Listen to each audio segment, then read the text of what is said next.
Tagore school बावड़ी की online class में आप सभी का फिर से स्वागत है। सभी स्टूडेंट्स को गुड मॉर्निंग। आज हमारी जो क्लास है उसका 7वां दिन है। हमने कल अध्ययन किया था कि जो कुछ शब्दावली, जो आनुवांशिकी से संबंधित जो कुछ शब्दावली उसकी परिभाषा देखी थी, उसमें एक जीन का हो गया था, यानी किसी लक्षण को नियंत्रित करता है। उसमें हमने एक चीज देखी थी कि जो जीन शब्द था वो कौन से वैज्ञानिक ने दिया था। कौन से वैज्ञानिक ने दिया था? जॉनसन नामक वैज्ञानिक ने। उसके बाद में हमने देखा था युग्म विकल्पी क्या है, उसके बारे में देखा था। फिर हमने परिभाषा देखी समयुग्मजी की, कि समयुग्मजी क्या होता है। यानी युग्म विकल्पी के दोनों कारक समान हो, जैसे हम बात करें जैसे कैपिटल टी, स्मॉल टी और स्मॉल टी, ये होता है समयुग्मजी। जैसे कैपिटल टी या फिर स्मॉल टी, ये लंबापन के लिए और ये शुद्ध बोनापन के लिए। विषम युग्मजी में ये क्या होते हैं? असमान होते हैं। जैसे हम बात करें कैपिटल टी और स्मॉल टी, ये क्या होते हैं? विषम युग्मजी। तो ये 4 परिभाषा हो गई थी। 2 परिभाषाओं के बारे में कल थोड़ा सा आपको समझा दिया था। एक तो फिनोटाइप लक्षण पररूप और एक जीनोटाइप जीन पररूप। तो सबसे पहले देखो हम देखेंगे हमारी जो परिभाषा आएगी वो कौन सी आएगी? लक्षण पररूप। लक्षण पररूप या जिसे बोलते हैं फिनोटाइप, इसके बारे में पढ़ेंगे।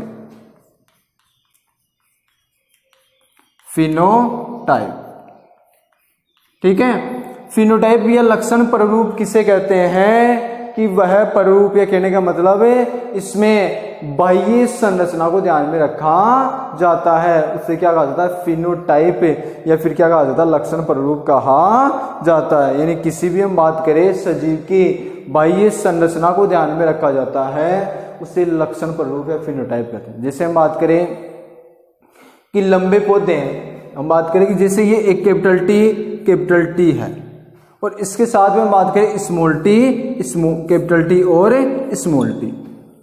इसमें यदि हम बात करते हैं ये पादपी, यदि फिनोटाइप बाहरी संरचना है, इसका फिनोटाइप देखेंगे तो ये भी लंबा होगा और ये भी क्या होगा? लंबा होगा। बाहरी तौर देखने पर दोनों क्या होंगे? लंबे पादप होंगे। फर्क इतना ही होगा कि ये समयुग्मजी लंबा होगा क्योंकि दोनों युग्मक समान है, और ये क्या होगा? विषम युग्मजी लंबा होगा। तो फिनोटाइप में क्या किया जाता है? बाह्य संरचना को ध्यान में रखा जाता है। इसके बाद में जो अगला पढ़ेंगे 6 नंबर जो हम पढ़ेंगे वो क्या पढ़ेंगे? जीनोटाइप। 6 नंबर की जो परिभाषा देखेंगे वो देखेंगे जीनोटाइप, या जिसे बोलते हैं जीन पररूप। जीन पररूप या जीनोटाइप।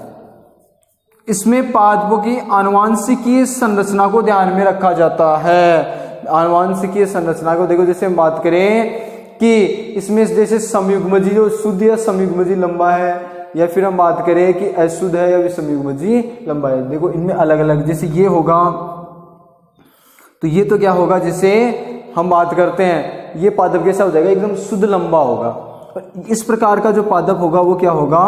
अशुद्ध लंबा हो जाएगा, ठीक है ना, विषमयुग्मजी लंबा हो जाएगा।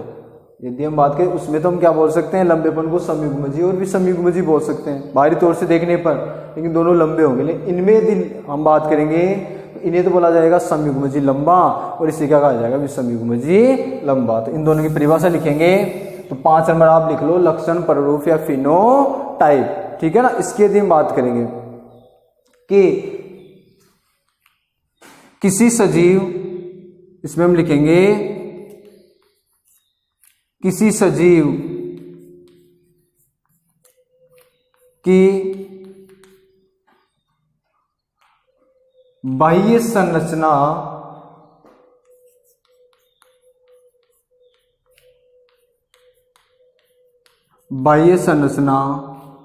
को फिनोटाइप कहते हैं।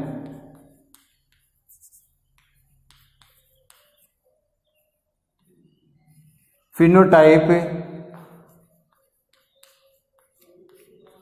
कहते हैं। इसकी बाह्य जो संरचना होती है उसे क्या बोलते हैं? फिनोटाइप। जैसे हम उदाहरण की हम बात करें,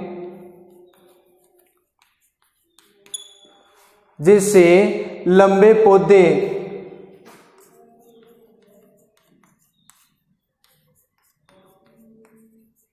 लंबे पौधे समयुग्मजी, समयुग्मजी यानी युग्म विकल्पी के दोनों कार्य क्या हो, समान। समयुग्मजी कैपिटल टी, या विषमयुग्मजी जिसको बोलते हैं कैपिटल टी स्मॉल टी हो सकते हैं, हो सकते हैं। ये किसकी परिभाषा हो गई, फिनोटाइप की। जीनोटाइप की हम बात करते हैं, इसमें परिभाषा हम लिखेंगे किसी सजीव की आनुवंशिकीय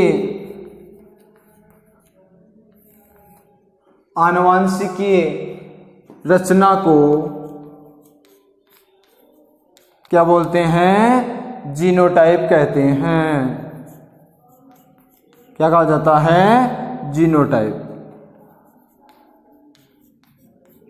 यह आनुवंशिकीय रचना और ये क्या है, बाह्य रचना, ये क्या कहलाती है, जीनोटाइप कहलाती है। जैसे शुद्ध या समयुग्मजी लंबा हम लिखेंगे, जैसे शुद्ध या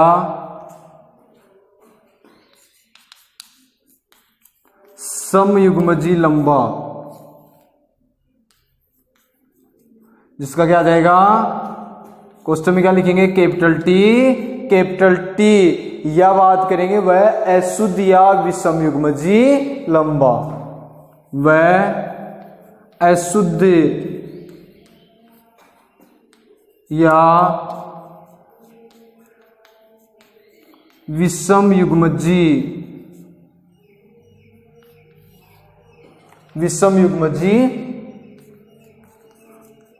लंबा, जिसका क्या आएगा, कैपिटल टी और स्मॉल टी। ये दोनों किसकी परिभाषा हो गई। जैसे हम बात करें लक्षण प्ररूप फिनोटाइप, जीन प्ररूप जीनोटाइप, दोनों की क्या होगी, परिभाषा हो गई। इसमें बाह्य रचना को ध्यान में रखा जाता है और जीनोटाइप में आनुवंशिकीय रचना। समझने का मतलब जीनोटाइप यानी जीन से संबंधित है, तो जीन आनुवंशिकीय इकाई है, तो इसमें आनुवंशिकीय रचनाओं क्या जाता है, ध्यान में रखा जाता है। तो ये दोनों परिभाषा उतार लो, ठीक है। आगे देखो, इसके बाद में 7 नंबर का जो टॉपिक हम पढ़ेंगे वो कौन सा पढ़ेंगे, प्रभावी लक्षण, और 8 नंबर का रहेगा अप्रभावी लक्षण। प्रभावी लक्षण व अप्रभावी लक्षण ये पढ़ेंगे हम, ठीक है। तो 7 नंबर का हमारा टॉपिक रहेगा प्रभावी लक्षण। क्या रहेगा, प्रभावी लक्षण।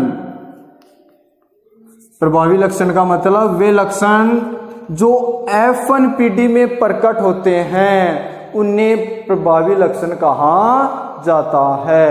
वे लक्षण जो F1PD में प्रकट होते हैं उन्हें प्रभावी लक्षण कहा जाता है। जैसे हमने सारणी में देखा था कि लंबा और बोना, उनमें प्रभावी लक्षण कौन से थे, लंबापन, ठीक है ना।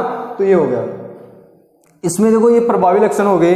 दूसरे में पढ़ेंगे अप्रभावी लक्षण, यानी वे लक्षण जो F1PD में प्रकट नहीं होते हैं उन्हें अप्रभावी लक्षण कहते हैं। जैसे बोनापन, F1PD किसे कहते हैं कि जनकों में संकरण करवाने के पश्चात प्रथम प्रकार की प्राप्त पीढ़ी को क्या कहा जाता है, F1PD कहा जाता है। यानी संकरण के पश्चात प्रथम प्राप्त पीढ़ी को F1PD कहते हैं। थोड़ा सा मैं बता देता हूं, जैसे हम बात करें कैपिटल टी ये लंबेपन को निरूपित करता है, शुद्ध लंबा, इसको बाद में डिटेल से पढ़ेंगे हम। शुद्ध लंबा ये हो जाएगा स्मॉल टी ये क्या हो जाएगा, शुद्ध बोना। इनके मध्य अर्धसूत्री विभाजन होगा। अर्धसूत्री ये है युग्मनज, अर्धसूत्री जिसमें गुणसूत्रों की संख्या क्या हो जाती है, आधी हो जाती है। तो युग्मनज से द्विगुणित युग्मनज से ये क्या बन जाएंगे, अगुणित युग्मक बन जाएंगे, अगुणित, ठीक है। फिर इनके मध्य जैसे ही क्रॉस करवाएंगे, पहले को तीसरे से कैपिटल टी स्मॉल टी, पहले को चौथे से कैपिटल टी स्मॉल टी, दूसरे को तीसरे से कैपिटल टी और स्मॉल टी, और फिर दूसरे को चौथे से कैपिटल टी और स्मॉल टी। बना लोगे ऐसा? आगे हम बढ़ाएंगे, नहीं बना सकते तो दोबारा देख लो एक बार किस प्रकार से क्रॉस करवाएंगे। ये आरेख चित्र में पहला है उसको क्रॉस करवाएंगे किससे? तीसरे से, तो आ जाएगा कैपिटल टी और स्मॉल टी। ठीक है, फिर हम बात करेंगे पहले को चौथे से, तो क्या आ जाएगा? कैपिटल टी और स्मॉल टी। ठीक है, फिर करवाएंगे दूसरे को तीसरे से, तो कैपिटल टी और स्मॉल टी, और फिर दूसरे को चौथे से कैपिटल टी और स्मॉल टी। ये है F1 PD। ठीक है, इसमें देखो सभी में capital T capital T capital T capital T, ये प्रभावी लक्षण है। तो जैसे हम देखेंगे तो सभी पादप क्या प्राप्त होंगे? अशुद्ध लंबे पादप क्या हो जाएंगे? प्राप्त हो जाएंगे। ठीक है ना, तो इस प्रकार से हम बातें करेंगे। तो इसमें प्रभावी लक्षण है लंबापन कैपिटल टी जो F1 PD में दिखाई दे रहा है, और अप्रभावी लक्षण क्या? स्मॉल टी जो F1 PD में दिखाई नहीं दे रहा है। ठीक है ना, तो ऐसा हम बाद में बनाएंगे। तो प्रभावी लक्षण किसे कहते हैं? इसकी परिभाषा की हम बात करते हैं कि वे लक्षण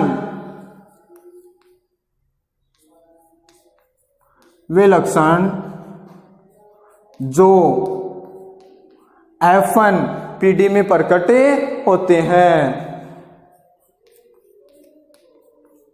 F1 PD में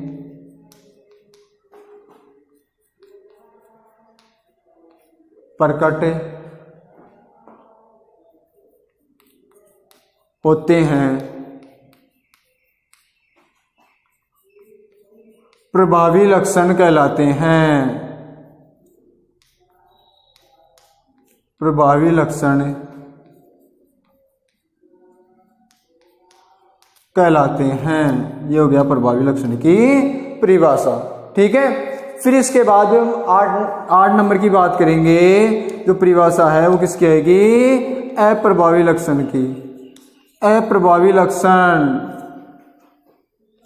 इनको परिभाषाओं के साथ याद कर लेना, क्योंकि आगे जैसे हम पढ़ेंगे तो ये नाम आते रहेंगे। अप्रभावी लक्षण किसे कहते हैं? सेम टू सेम परिभाषा नहीं होते हैं, इतना लिखना है कि F1 PD में प्रकट नहीं होते हैं। तो इसमें लिखेंगे वे लक्षण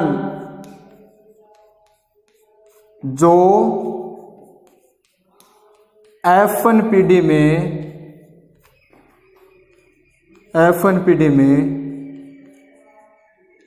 प्रकट नहीं होते हैं, अप्रभावी लक्षण कहलाते हैं। अप्रभावी लक्षण कहलाते हैं। ये दोनों क्या हो गई? परिभाषा हो गई। एक तो किसकी होगी? प्रभावी लक्षण की, और एक किसकी होगी? अप्रभावी लक्षण की। ठीक है ना। अब इसके बाद में अगली जो परिभाषा होगी इसको उतार लेना जो भी है। इसके बाद में जो अगली जो परिभाषा हम बात करेंगे वो किसकी आएगी? एक संकर संकरण, यानी वह संकरण जिसमें एक लक्षण की वंशागति का अध्ययन किया जाता है उसे एक संकर संकरण कहा जाता है।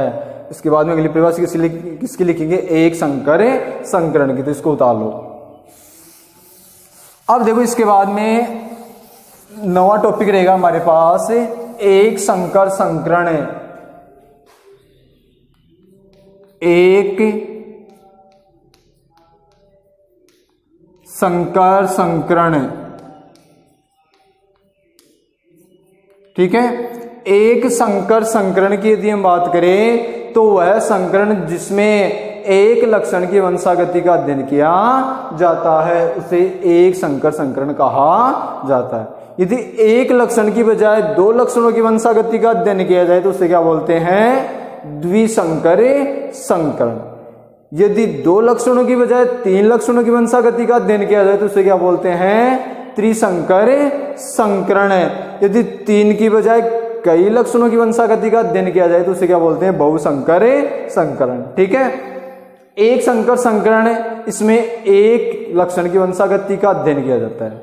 और यदि हम बात करें तो ग्रेगर जॉन मेंडल द्वारा दिए गए नियम है प्रभाविता का नियम, पृथक्करण का नियम, वो किस पर आधारित है? एक संकर संकरण पर आधारित है। ये ध्यान रखने वाली बात है कि जो नियम है प्रभाविता का नियम है, पृथक्करण का नियम, वो एक संकर संकरण पर आधारित है। तो इसकी परिभाषा देंगे कि वह संकरण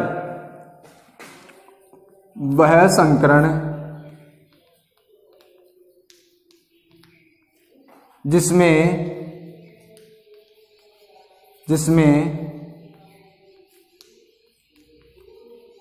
एक लक्षण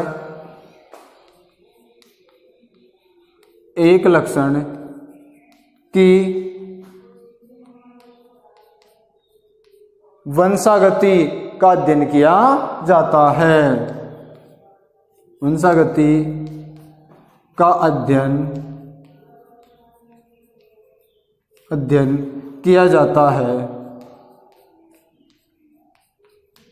अध्ययन किया जाता है, उसे एक संकर संकरण कहते हैं। उसे एक संकर संकरण कहते हैं। ठीक है, इस पर आधारित कौन कौन से नियम है? प्रभाविता का नियम, पृथक्करण का नियम, ये दो नियम है वो किस पर आधारित है? एक संकर संकरण पर आधारित है। 10 नंबर की परिभाषा देखेंगे जो आएगा द्विसंकर संकरण। कोई चेंज नहीं करना है, केवल थोड़ा सा चेंज करना है। उसमें क्या लिख देना है कि एक लक्षण की जगह क्या लिख देंगे? 2 लक्षण की वंशागति का अध्ययन किया जाता है। तो वो क्या हो जाएगा? द्विसंकर संकरण। ये लिखना है द्विसंकर संकरण। इसमें देखो जैसे हम बात करें परिभाषा की कि वह संकरण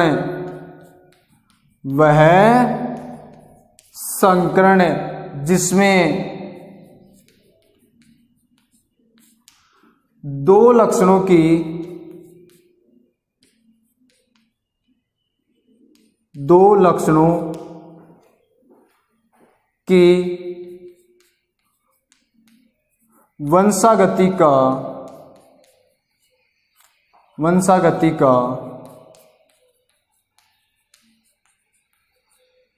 वंशागति का अध्ययन किया जाता है। उसे द्विसंकर संकरण कहते हैं। उसे द्विसंकर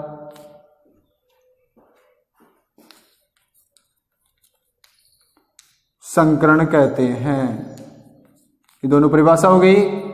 एक संकर संकरण में यानी वह संकरण जिसमें एक लक्षण की वंशागति का अध्ययन किया जाता है, उसे एक संकर संकरण कहा जाता है। और इसमें यदि 2 लक्षणों की वंशागति का अध्ययन किया जाता है तो उसे क्या कहा जाता है? द्विसंकर संकरण कहा जाता है। इसके बाद में पढ़ेंगे त्रिसंकर संकरण जिसमें 3 लक्षण की वंशागति का अध्ययन किया जाता है। और इसके बाद में पढ़ेंगे बहुसंकर संकरण जिसमें क्या पढ़ेंगे? कई लक्षणों की वंशागति का अध्ययन किया जाता है। ठीक है ना, ये परिभाषा पढ़ेंगे। तो इससे पहले की जो परिभाषा है वो देख लेना, बाकी का हम पढ़ेंगे कल।